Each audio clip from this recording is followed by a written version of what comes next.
Hello guys, कैसे हैं आप सब। कल हमने यूथ कंपटीशन टाइम्स की इलेक्ट्रिकल इंजीनियरिंग की सेकेंड वॉल्यूम के ट्रांसफार्मर का फर्स्ट पार्ट आप लोगों के साथ डिस्कस किया था।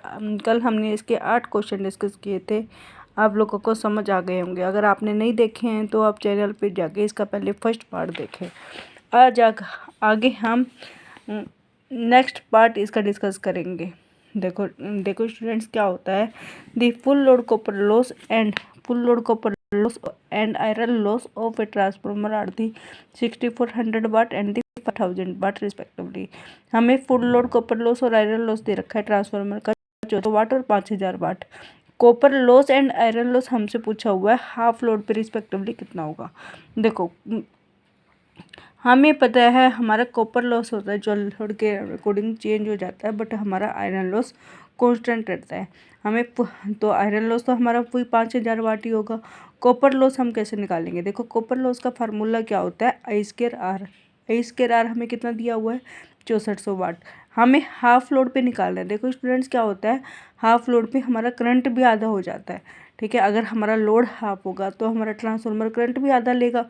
ठीक है, तो हम क्या कर देंगे, आई क्या हो जाएगा हमारा I/2। ठीक है, copper loss at half load equal to copper loss, इसको हम PU डैश करके लिखेंगे, PU। ठीक है, PU डैश। अब आई की जगह हम I/2 करेंगे, I/2 का स्क्वायर R। तो कॉपर लॉस हमारा कितना हो जाएगा, I²/2 का square 4। Copper loss equal to I²R हमें कितना दिया हुआ है, 6400। 6400/4। कॉपर लॉस इक्वल टू हमारा कितना आ गया, 1600 अबाउट।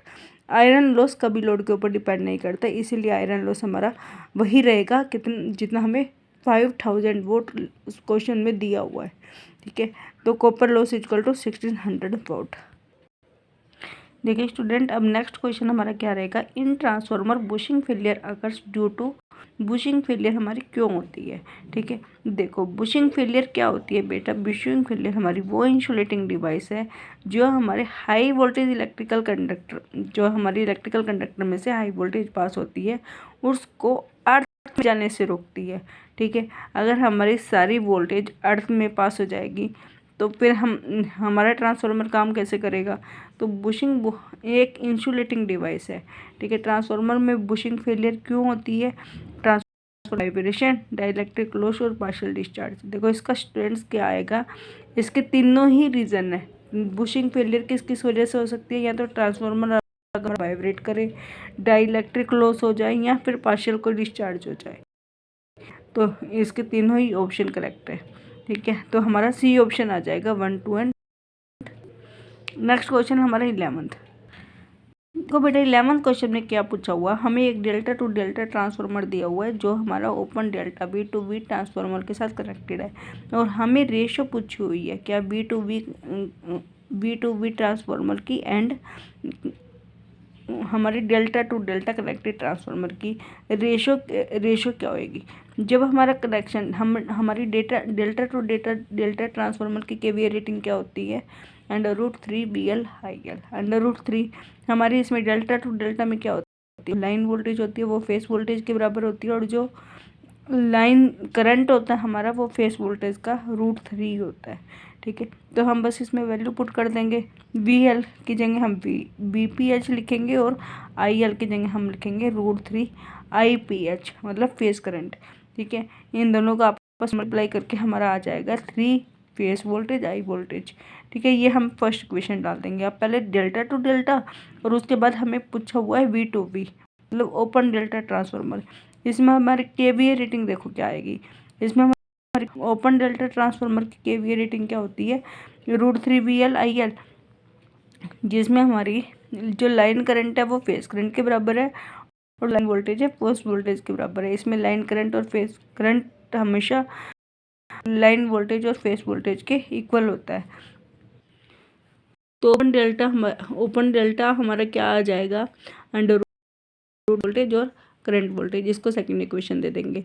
देखो बेटा, हमसे यहाँ पे पूछा क्या हुआ था, हमसे यहाँ पे ratio of V2V rating of V connected transformer and delta to delta connected transformer की रेशो पूछी हुई थी। ठीक है, VA रेटिंग पूछी हुई थी, VA rating of VA ratio of V to V connected transformer and delta to delta connected transformer. ठीक है, पहले हमने V to V connected transformer लिखेंगे, क्योंकि पहले हमसे पूछा ये हुआ है V टू V कनेक्टेड। ठीक है, हमने निकाली डेल्टा टू डेल्टा और V टू V है, बट हमसे पूछा हुआ है V to V and delta to delta. तो हमने पहले V टू V लिखेंगे, √3 phase voltage phase current, √3 phase voltage phase current upon 3 phase voltage phase current.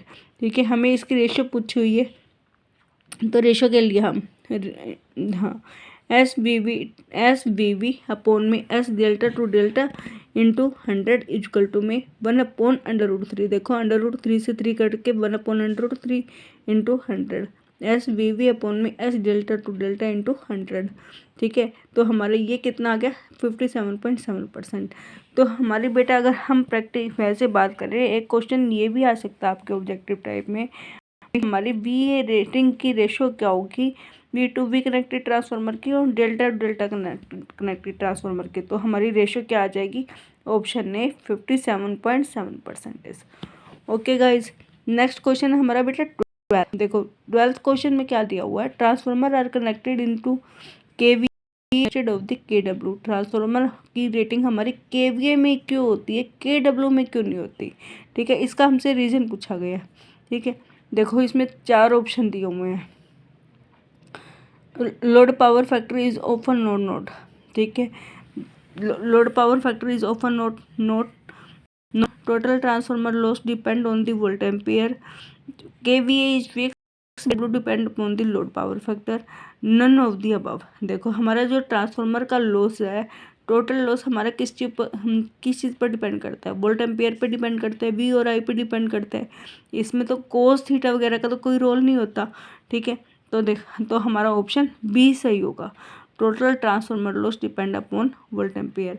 देखो रीजन में क्या दिया हुआ है, transformer are rated in the KVA instead of the KW because the total transformer loss depend upon the volt ampere. Copper loss, देखो copper loss किस चीज़ के ऊपर, आई के ऊपर डिपेंड करता है। कॉपर लॉस में हम यही करते हैं ना, कॉपर लॉस का फार्मूला क्या होता है, I²R। ये करंट पे डिपेंड करता है, while passing through transformer winding, जब ये हमारा करंट ट्रांसफार्मर वाइंडिंग में से पास होता है। जबकि आयरन लॉस या कोर लॉस या इंसुलेशन लॉस, देखो आयरन लॉस को कोर लॉस या इंसुलेशन लॉस भी बोलते हैं। ठीक है, ये हमारा वोल्टेज पे डिपेंड करता है। Total losses depend upon voltage and current which express in the volt ampere. ठीक है, वोल्टेज को वोल्ट करंट को एम्पियर में, not on the load power factor. इसमें लोड का कोई रोल नहीं है, दैट्स वाई ट्रांसफार्मर रेटिंग में be express in the KVA not in the KW। Okay guys, next question देखो बेटा, a transformer has the negative voltage regulation when it's load power factor is. Option, transformer की negative voltage regulation कब होती है, जब इसका load power factor क्या होगा, 0, लीडिंग, यूनिटी और लैगिंग। देखो गाइज, इसमें हमारा ऑप्शन रहेगा this type of the load for capacitive the voltage regulation of transformer is not. जब हमारा लोड कैपेसिटिव होता है तो हमारी जो वोल्टेज रेगुलेशन होती है ट्रांसफार्मर की नेगेटिव होती है। ठीक है, ऑप्शन सी, जब हमारा ट्रांसफार्मर का लोड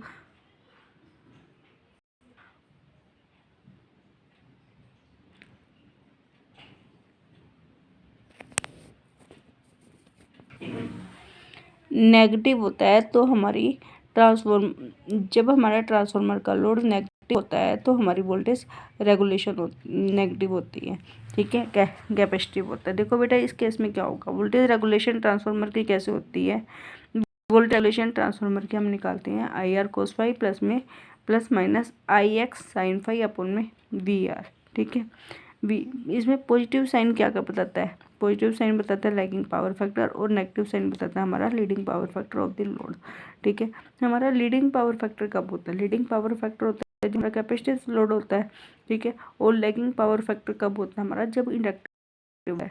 ठीक है, ओके, इसमें हाँ, अब लीडिंग पावर फैक्टर होता है, इसका मतलब क्या होता है, हमारा करंट इसमें लैग कर रहा होता है और वोल्टेज हमारी माइनस होती है, मतलब पीछे होती है। करंट हमारा लीड कर रहा होता है, वोल्टेज हमारी पीछे होती है। अब अगर वोल्टेज हमारी पीछे रहेगी, करंट आगे रहेगा, तो ऑफकोर्स वोल्टेज रेगुलेशन नेगेटिव रहेगा। ठीक है, वोल्टेज तो हमारी लैग कर रही है ना, करंट लीड कर रहा है, वोल्टेज हमारी लैग कर रही है, वोल्टेज हमारे पीछे है, तो मतलब नेगेटिव है, इसलिए इसका हैज़ इसमें इसलिए बोला हुआ है कि ट्रांसफार्मर की नेगेटिव वोल्टेज रेगुलेशन होती है जब इसके पावर फैक्टर लीड कर रहा होता है, मतलब जब हमारी इसमें कैपेसिटिव लोड होता है। ठीक है, कैपेसिटिव लोड होगा तभी तो पावर फैक्टर लीड करेगा। पावर फैक्टर अगर लीड करेगा इसका मतलब करंट लीड कर रहा है, करंट लीड कर रहा है तो हमारी वोल्टेज लैग कर रही है, तो वोल्टेज रेगुलेशन हमारी नेगेटिव होगी। ओके बेटा, दी रेगुलेशन ऑफ, देखो ये दोनों सेम क्वेश्चन है। Regulation of a transformer is negative when the load is, ठीक है, purely resistive, purely inductive, capacitive. Regulation can never be negative. ठीक है, देखो हमारी ट्रांसफार्मर की रेगुलेशन जो होती है नेगेटिव होती है, कब होती है, जब लोड या तो जब लोड क्या हो, हमारा प्योर कैपेसिटिव हो। ठीक है, this type of the load for capacitive the voltage regulation of a transformer is negative. Negative regulation terminal voltage greater supply voltage. देखो बेटा ये सेम क्वेश्चन मैंने पिछले वाले क्वेश्चन में डिस्कस किया है।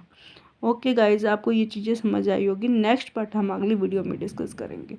अगर ये लेक्चर आपको समझ आया हो तो वीडियो को लाइक करें, शेयर करें और चैनल को सब्सक्राइब करें। Thank you guys.